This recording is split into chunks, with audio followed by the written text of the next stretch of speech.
오늘 설교의 제목이 뭐냐면 재판장이신 하나님. 제가 늘 말씀을 드리지만 이 성경은 누구에 대한 이야기냐면 하나님에 대한 이야기. 그래서 우리가 성경을 읽어가면서 이제 하나님이 어떤 분이신지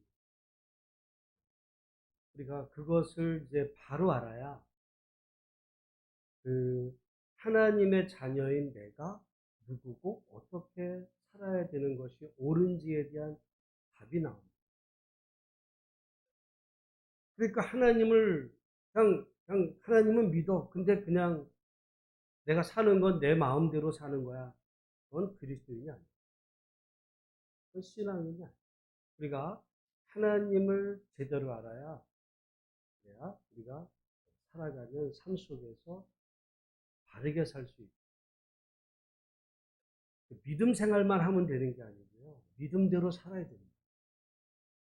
교회만 다니면 되는 게 아니라 하나님의 백성답게 이제 살아야 되는데, 그러니까 하나님을 아는 것이 너무너무 중요합니다.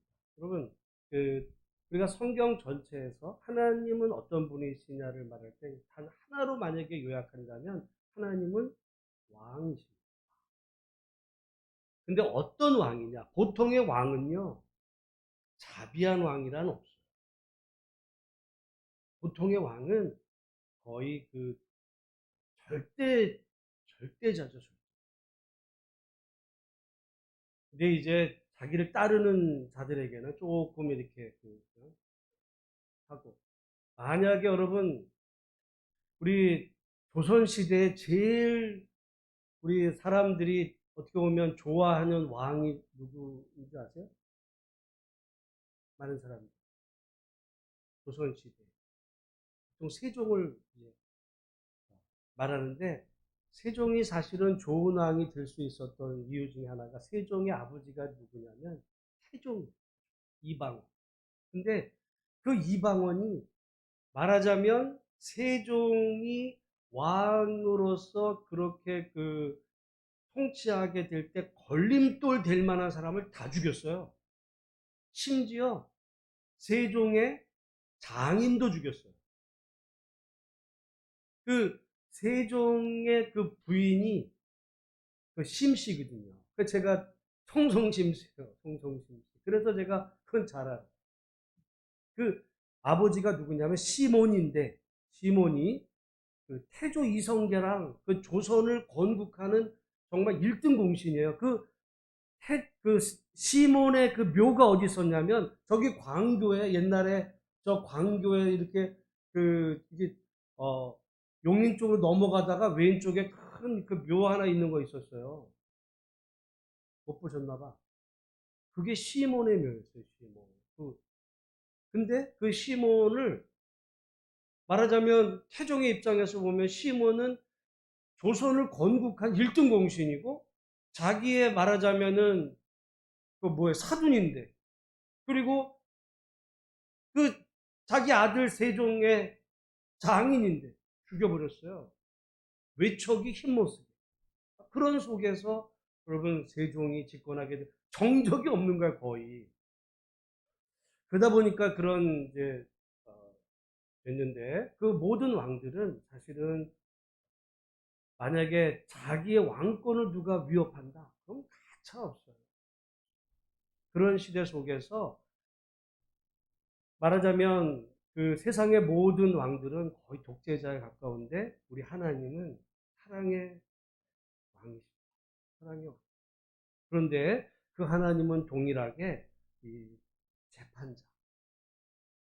재판장이시죠. 여러분, 재판이라는 거는 어떤 일들이 있을 때 이제 옳고 그름을 분별하는 거잖아요. 사실은 그거는 하나님의 일이면서 동시에 왕의 일이기도 했어요. 그래서 여러분, 우리가 모세를 통해서 하나님께서 이스라엘 백성들을 애굽에서 인도해 내실 때, 거기는 왕도 없고 이제 각종 송사 같은 모든 일들이 다 벌어지면 그걸 다 누구한테 왔던 거예요? 모세한테 온 거예요. 모세가 그걸 다 하려니까 너무 많아. 그러니까 이제 그 모세 장인 이드로가 그렇게 어렵게 하냐. 그걸 이제 나눠서 좀 덜 중요한 일은 밑에서부터 하고 중요한 일만 그게 어떻게 보면 오늘날 재판제도의 어떤 그 효시 같은 거죠.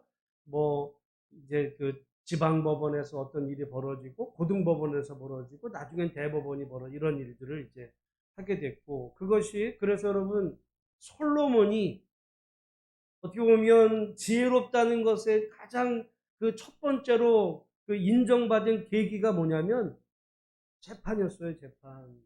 한 아이를 놓고 양쪽 부모가, 엄마가 내 새끼다라고 그럴 때 그거에 대한 재판. 여러분 생각을 해보면 결국 그러니까 그때 솔로몬은 왕이었던 거야. 왕인데 애들 이게 누구 아이냐라고 하는 그 재판을 우리 같으면 판사가 할 것 같은데 왕이 했어요. 그만큼 중요하기 때문에. 중요하기 때문에.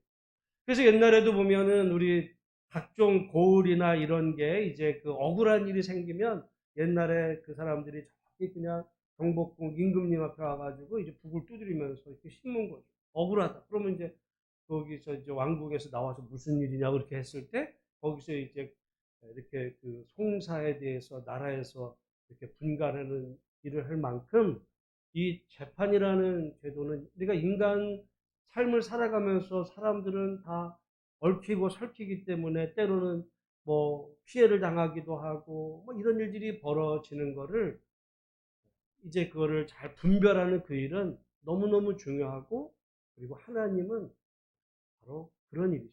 그런 일을 하신다. 근데 하나님은 그러면 기분에 따라서 이 사람은 내 새끼니까 죄를 줘도 적당히 무죄. 쟤는 교회 안 다니니까 너는 막 유죄야. 사형. 그럼 불의한 재판장이에요. 하나님이라고 했죠. 하나님은 그러신 분이 아니다. 그래서 근데 하나님이 모든 것을 직접 하시는 것이 아니라 하나님이 이 땅에 그 재판을 대신할 사람들을 사실은 세우셨어요. 그런데 이제 누가 보통 재판을 했냐면 고대에는 이 마을에 보면 마을에 이제 장로라 그러는데 뭐 교회 장로를 말하는 게 아니라 그 장로는 말하자면 원로급의 원로. 그 마을의 최고 이제 연장자, 어른, 살아오면서 어떤 세상에 많은 경험이 있고 이런 그 지혜 분별력이 있는 그 어른이 이제 재판을 이제 하는 거죠. 분별을 하는가. 그런데 어떻게 그러면은 그 재판을 하는가에 대해서 우리가 그 모세 율법에 보면 그 얘기가 많이 나와요. 어떻게 보면 그 율법이라는 거 하나님이 우리에게 정말 어떻게 살라고 하시는 말씀도 되지만 그 재판의 법이니까 법의 근간이에요. 그게 판결의 내용이기도 해. 그래서 하나님은 이 재판에 대한 많은 일들을 하시는데 여러분 오늘날도 굉장히 이 재판이 공정하게 될 것 같지만요. 어느 나라든지 다 재판에 문제가 있어요. 문제가 있어요. 우리나라도 제가 얘기하지만 우리나라 1억을 누가 사기치면은 형량을 때린 대로 끝까지 살아요. 뭐 10년이면 10년 그대 다 살아야 돼. 여러분 누가 만약에 사기 횡령을 쳐서 그게 그 뇌물이 5천만 원 이상인가 되면요 거의 형량이 10년 가요. 절대 감형이 안 돼. 근데 만약에 누가 사기를 1,000억을 쳤어. 사기를 1,000억을 치면 만약에 1억 친 사람이 5년이라 그래요. 1억을 친 사람이 감옥 5년에 가면 1,000억을 친 사람은 몇 년을 살아야 돼. 거기다 1,100원 죽을 때까지 종신형, 무기징역 해야 될 것 같잖아요. 1년도 안 살 때가 많아. 왜요? 재판 과정에서 다 돈들이 들어가고 이게 들어가는. 그러니까 세상의 재판은요 완전히 기울었어. 기울었어요. 그러니까 저나 여러분들은 사실은 죄 지으면 꼼짝없이 다 당해야 되는데 어떤 사람들은 돈 많고 힘 있고 이런 사람들은요 감옥에 들어가도 그냥 적당히 지나고 다 나와. 굽어진 세상의 재판. 그러니까 이제, 그러니까 그게 왜냐면, 그러니까 전관예우라는 게 있거든요. 전관. 그래서 검사 같은 사람들이요, 힘 있는 검사가 나오면 1년에 한 100억 버는 건 우스운 거예요. 이번에 사실 대장동 사건 뭐야, 거기 다 검사들 들어가지고, 그 건에만 그 사람들이 뭐 50억 받았다 그랬죠? 알지도 못하는 거기에 수도 없는 거예요. 아니, 사람을 누가 괜히 50억씩, 뭐 몇 억씩, 누가 왜 괜히 줘요? 다, 그래서 봐가지고, 적당히 봐주고, 주고, 뭐 이런 일들이 벌어지다 보니까 누군가는 정말 피눈물 흘리는, 왜냐면 모든 재판에는 상대방이 있거든요. 그 상대방은 피눈물 흘리는 거야. 그러다 보니까 이제 뭔가 우리나라에서 무슨 전문, 어? 판사, 검사, 이런 사람들을 보면 우리는 공부도 많이 하고, 어? 뭐, 좋은 대학 나왔으니까 다 바르게 하겠지.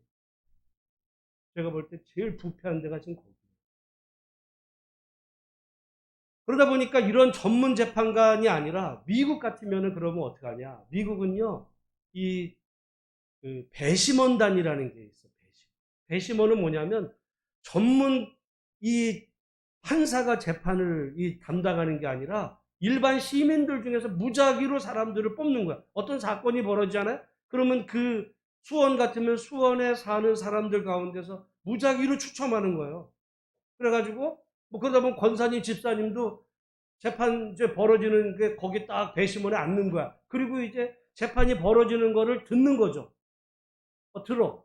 그리고 내가 봤을 때 누가 옳겠다. 그거를 누가 결정을 해요?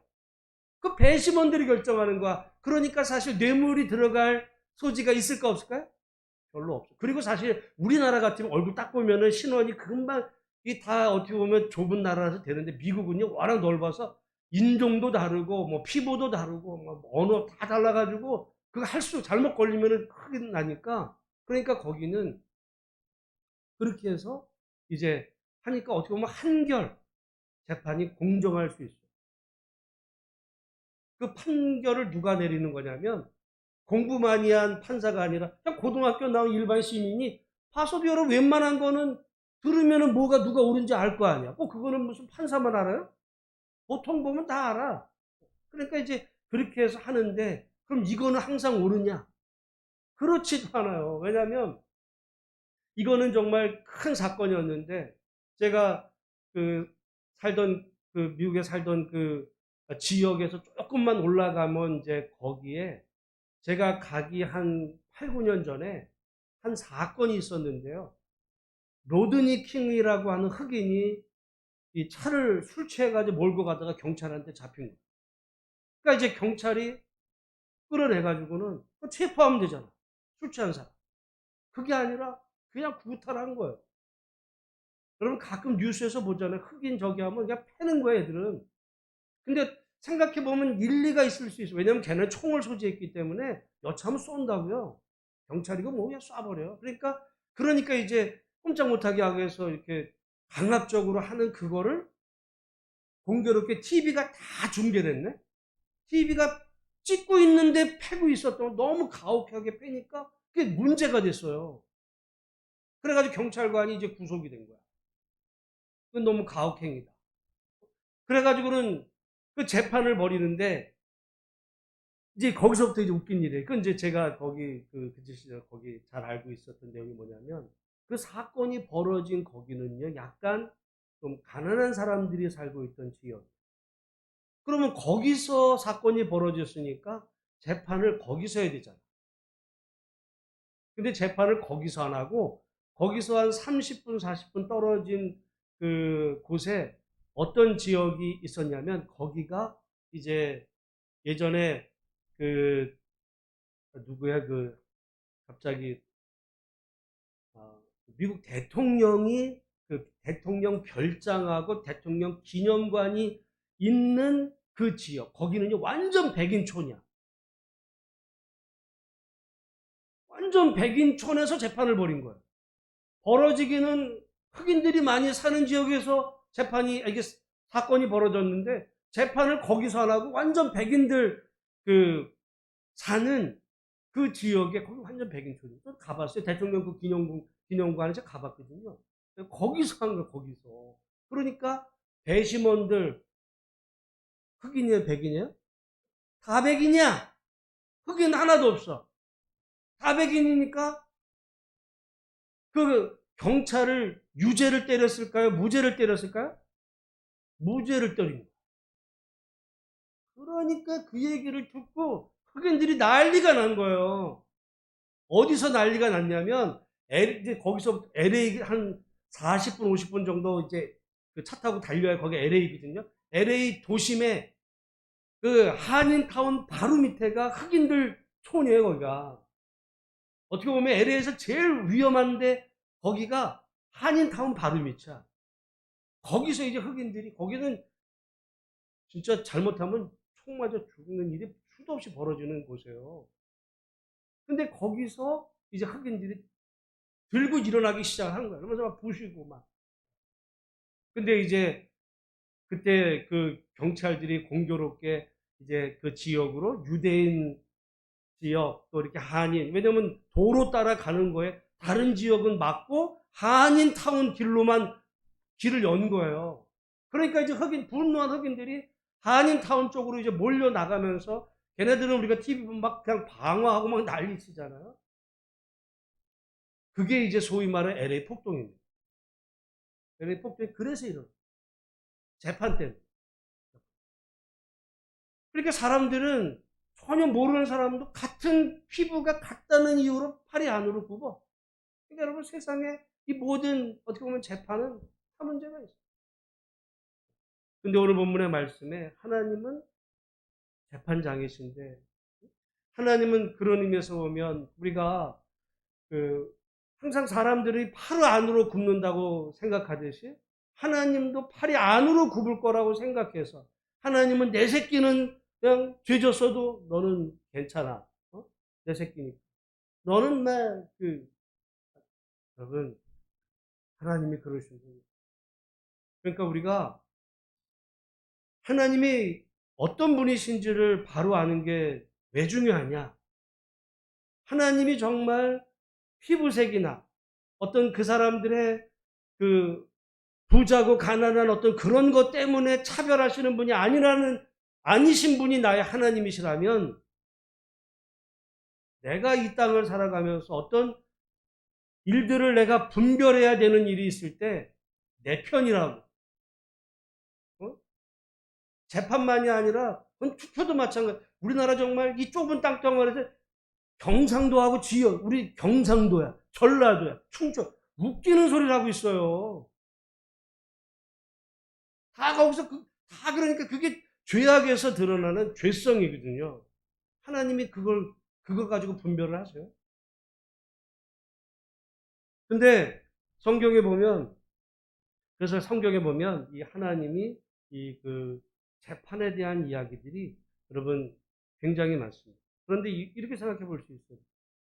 성경에서 그 율법의 많은 법들을 말씀하시는데 이 법이라는 거는 사실은 약자에게 유리할까요? 강자에게 유리할까요? 좋은 법이라면. 좋은 법은 언제나 약자에게 유리합니다. 왜? 그 법은 어떻게 보면 상한선이에요. 또는 최저선이에요. 어? 근데 그거를 없애자. 그거는요, 노골적으로 힘 있는 자 편에 서는 거예요. 이번에 사실은 중대재해처벌법이 폐지된다고 그래요. 사람들은 관심도 없어, 지금. 그게 뭔지 아세요? 일하다가 다쳐. 근데 어떻게 보면 그 일을 맡긴 그 회사에서 관리를 부실하게 해서 사고가 났어요, 예를 들어. 그러면은 지금 같으면 중대재해처벌법이 있어서 그 사람이 다쳤을 때 그 책임이 본인의 실수도 있겠지만은 그런 일을 시킨 그 회사 책임도 있으니까 자기가 다쳤을 때 치료비리도 나오고 보험도 나오는 거예요. 그거를 사장 입장에서 보면 싫을까 좋을까?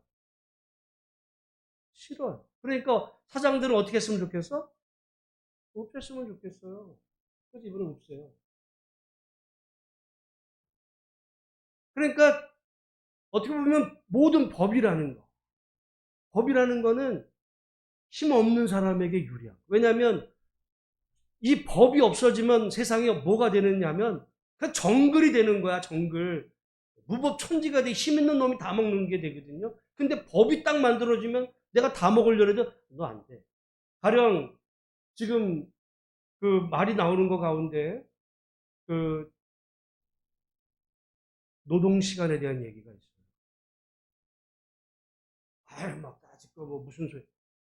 그 얘기는 뭐 우리는 이제 뭐 관심, 여러분, 우리나라가 지금 토요일 날 쉬게 된 거 몇 년 안 돼요. 언제 토요일 날 쉬었어요? 우리 집사람도 토요일 날 애들 가르친 게 얼마 안 돼, 불과. 근데 지금 이제 토요일이 이제 휴무가 정해지고, 지금은 일주일에 최저 52시간, 이 시간 근무제가 있기 때문에 아마 삼성 같은 그런 회사에서도 대형 이 회사에서 어떤 그 시간이 지나면 더 이상 컴퓨터가 작동이 안 되게 꺼진대요. 뭐냐면 퇴근하라고.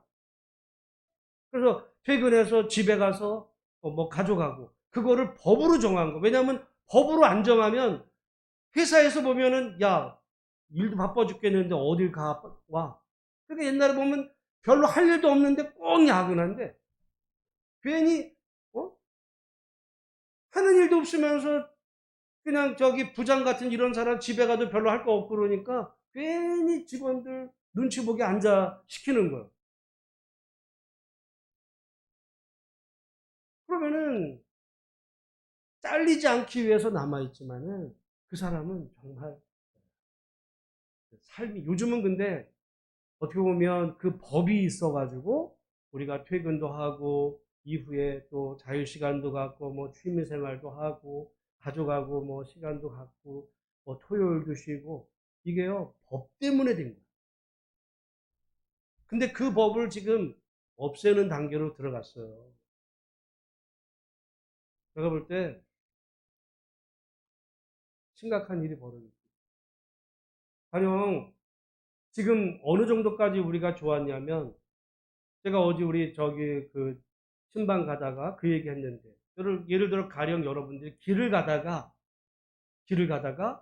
어떤 그 길에 이렇게 그 포장이 잘못돼서 거기 빠져가지고 탁 넘어졌어요. 그 누구 책임이야? 넘어진 그 사람 책임이겠지. 왜 넘어져? 근데 지금은 그 도시에서 화성시든 뭐 지금 뭐 용인 오산이든 그러면은 그 사람이 거기에 그 구덩이가 있어가지고 그 길에서 넘어졌으면 그거에 대한 보상을 나라에서도 돈을 주는 거예요. 그런 게 앞으로 있어질까? 없어지는 거예요. 네 책임이지. 네 책임이지. 네가 넘어졌는데 회사에서 일하다 다친 건 네 책임이지. 뭐 그걸 왜 회사에다 돈을 달래? 이런 게 되는 거고.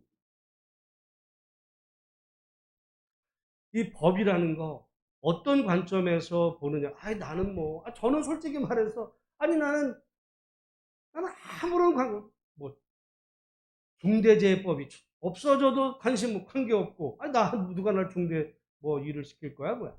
무슨 그 최저임금제를 뭐 나를 뭐 할 거예요 뭐 할 거예요.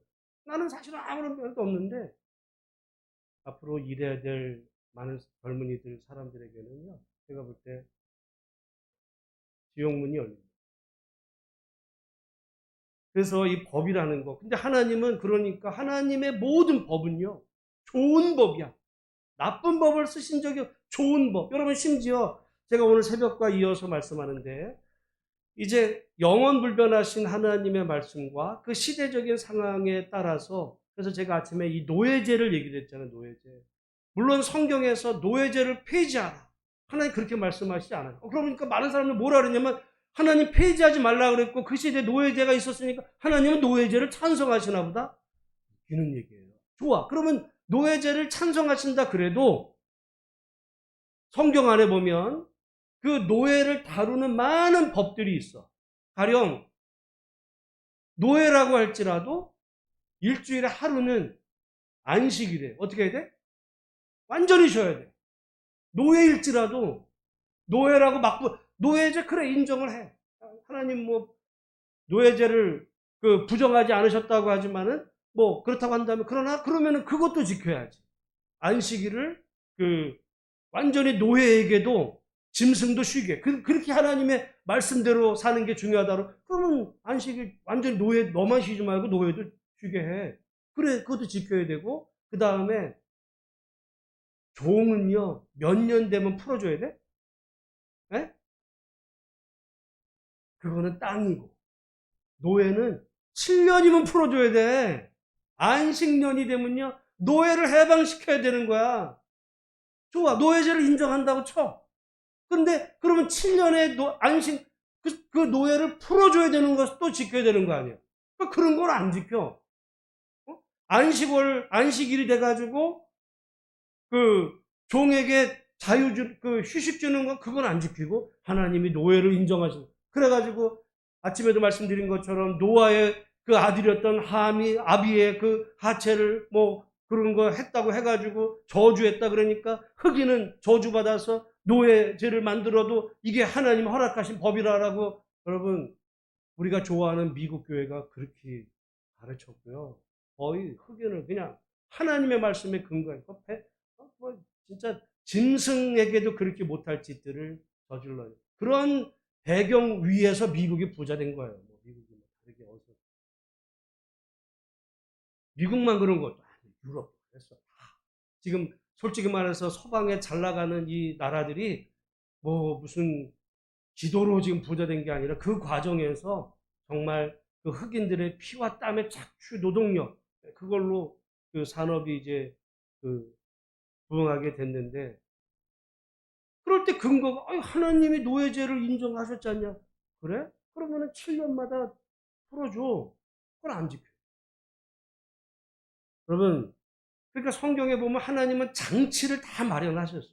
그리고 심지어 빌레몬서에는 도망갔던 오네시모를 다시 빌레몬에게 보내면서 바울이 뭐라 그러냐면 종으로 여기지 말고 사랑받을 형제로. 아니 여러분 그거는 노예제에서 주인이 노비를 형제로 대하라는 거 이 말이 돼? 노예하고 여러분 주인은 그거는 거의 이 가부장제라는 거는 그 주인이 종을 죽여도 되는 제도예요. 그런 제도 속에서 바울은 노예 제도를 없애라고 말하진 않지만은 네 종을 형제로 네가 받아. 사실 그거는 그 시대 왜냐하면 그 시대가 그랬으니까. 근데 그러면 지금도 그러면 하나님은 어떤 제도를 바꾸시는 거를 그러면 반대 아니에요. 지금 만약에 어디서 누가 노예제를 한다고 하면은 그거는 처벌받아야 돼요. 오히려 하나님은 노예제가 만연해 있는 그 시대 속에서 하나님의 백성은 세상 사람들 그렇게 살지 말고 정말 세상 사람들보다 더 하나님의 마음을 닮아서 그렇게 살라고 하신 것처럼 지금도 말하자면 이 세상 속에서 우리가 살 때 이 분별을 하고 또 이런 속에서 어떤 세상의 무리들이 그냥 따라가는 대로 그렇게 흘러다니지 말고 하나님의 말씀으로 분별.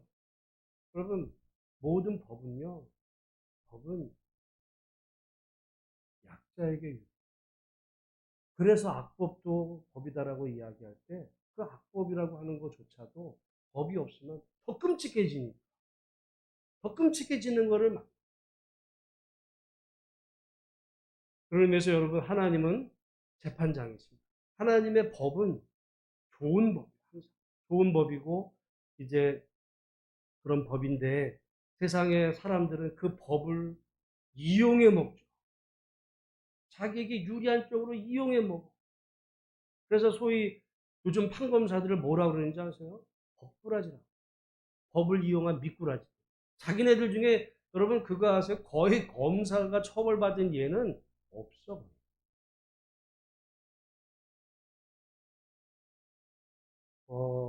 심지어 이런 경우도 있습니다. 어떤 잘 나가는 검사가 있었어요. 여자 후배 검사를 성추행을 했어요. 강간을 했어요. 근데 누구를 강간했냐면 후배 검사 여자 검사를. 근데 그 여검사가 게다가 유부녀였어요. 처녀도 뭐 그런 게 아니에요. 그게 어떻게 됐는지 아세요? 그 유야무야 됐던 거야, 유야무. 그러다 보니까 이제 여자 검사 그 얘기를 들었던 여검사들 사이에서 이럴 수가 있냐 막 들끓어. 그러다 나중에 이게 문제가 됐어요. 문제가 됐어. 몇 년이 지나가면서. 아마 여러분 세상에서 그런 일 벌어졌으면 당장씩 나라 뭐 난리가 났어요. 그거는. 근데 그 성추행한 그 검사가 잘 나가는 검사예요. 이름, 그 아버지가 아주 고위급 검사였었어요. 근데 그 또 처남이 지금 아마 이름만 대면 다 아는 누구 검사예요. 그러니까 막강한 이 검사의 힘을 가지고 강간을 했는데 문제가 덮여졌다가 결국 사회적인 문제가 되니까 야, 넌 안 되겠다 이제. 그러니까 벌을 받은 게 아니라 어떻게 옷을 벗었어요. 옷을 벗으면은 여러분 감옥에 가고 어디 간 게 아니라 그 사람들 어디 가냐면 유명 재벌 회사에 이사로 갔어요. 강간범이 이사로 갔어.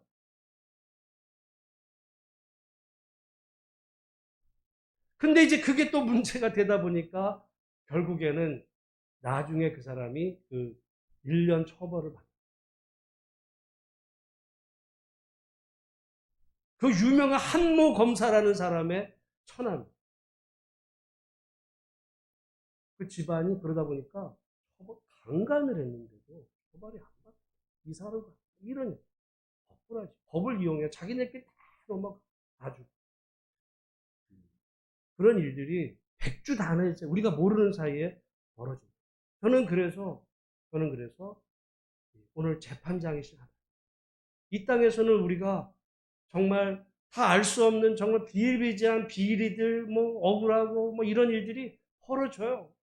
벌어지는 속에서 우리 하나님은 7절 말씀에 오직 재판장이신 하나님이 이를 낮추시고 저를 높이십니다.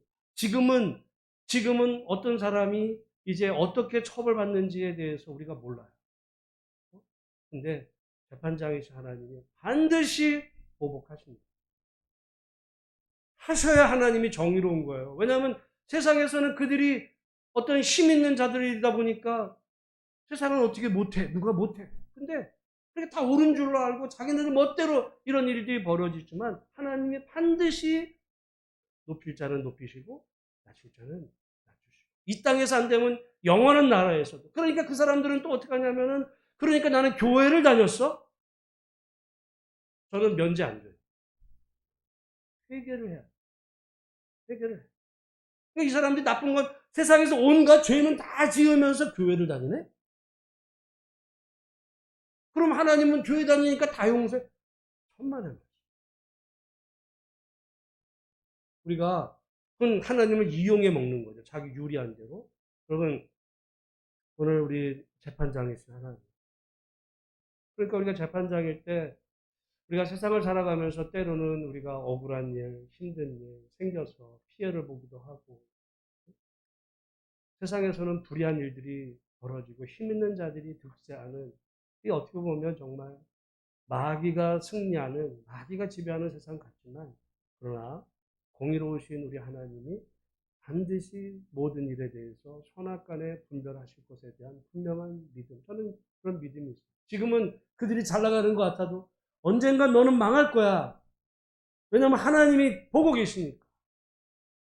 정의로우신 하나님께서 반드시 옳고 그름에 대해 사람들은 일시적으로 뭐 선동에 따라서 잘못된 판단할지 모르지만 우리 하나님은 반드시 정의와 공의로 판단하실 때 훗날 슬피 울며 이를 갈미 있어요. 당대가 아니면 후대라도 보복하신 하나님. 하나님의 여러분 보복은 그건 복수가 아니에요. 정의를 세우는 거죠. 만약에 여러분 그 강간범 검사가 만약에 버젓이 승진했다면 강간을 당한 여검사는 뭐가 되는 거예요? 그 검사가 처벌받을 때 정의가 사는 거예요. 근데 이런 일들은 우리 몰라요. 그건 워낙 엄청나게 큰 사건이었기 때문에 하나 드러난 거예요. 아니 오죽했으면 다른 사람도 아니고. 그러니까 여러분 룸사롱 같은 데서 다른 무슨 여자들의 이런 건 수도 없이 벌어지고 현직 여자 유부녀 검사를 건드렸는데도 아무런 처벌도 안 받고 있다가 그게 어떻게 이렇게 돼가지고 결국 그런 일들이 21세기 대한민국에 일어나요. 정말 여러분이 그 여검사의 가족이라 생각해요. 기가 찰리네, 기가 찰 우리나라가. 그러기에 우리 하나님이 정말 이 모든 일의 선악간에 반드시 분별하시는 그날. 여러분, 저는 그래요. 지금도 뭐 어떤 사람이 정말 악을 행하면서도 겉보기에는 그렇게 포장돼가지고 잘 나가는 것 같이 이렇게 되겠지만 말이죠. 반드시 하나님의 처벌이. 여러분, 그 얘기만 마치고 하기엔 얼마 전에 여러분 그 김학의 사건 알잖아요. 김학의. 네? 온 나라가 다 떠들었어. 그 김학의 어떻게 됐어요? 처벌 안 받아. 검사들이 뭐라 그랬는지 아세요? 가르마가 바뀌었다. 가르마가 바뀌었다. 그 다른 사람, 전 국민이 다 웃으면 좀 믿어. 그리고 그 문제를 제기했던 그 검사가 도리어 처벌을 받아요. 말도 안 되는 일이 우리 지금 이 나라에 벌어지고 있는 속에 우리가 삽니다. 그러니까 때로는 모르 알면요 넓을 터져. 그러니까 근데 우리 하나님은 재판장이시죠. 의로우신 재판. 반드시 이 모든 일을 정말 공과 사를 또는 선과 악을 바르게 진단하셔서 억울하게 피해본 사람의 그 신원을 해결하시고 지금은 승승장구해서 세상이 뭐 자기 것 같이 그냥 막무가내인 이런 사람들을 반드시 백주대낮에 모든 사람에게 정말 끌어내려줘서 수치를 당하는 그날이 오는 날이 그것이 하나님의 공의가 이루어지는 날입니다. 그래서 저는 우리 하나님은 바로 그러신 정의와 공의 하나님입니다. 여러분 그런 의미에서 우리나라에 정말 정의와 공의가 강같이 흘러서 어떤 누구도 피해자가 없이 정말 자기가 그 삶 속에서 정직하게 살면 그 대가를 누리고 그리고 평안하게 살 수 있는 그런 나라 민족 되게 해달라고 여러분 기도하시고 아까 말씀드린 것처럼 우리 교인들 가운데 지금 이렇게 육신적으로 또 건강하는 많은 가정들이 있습니다. 위해서 기도하셔서 정말 우리가 우리 마음적으로 믿음과 또는 우리 교회적으로 가정적으로 또 국가적으로도 하나님의 새롭게 하신 은혜를 구하며 이 시간 기도하시다가 돌아가는 이 시간 되기를 간절히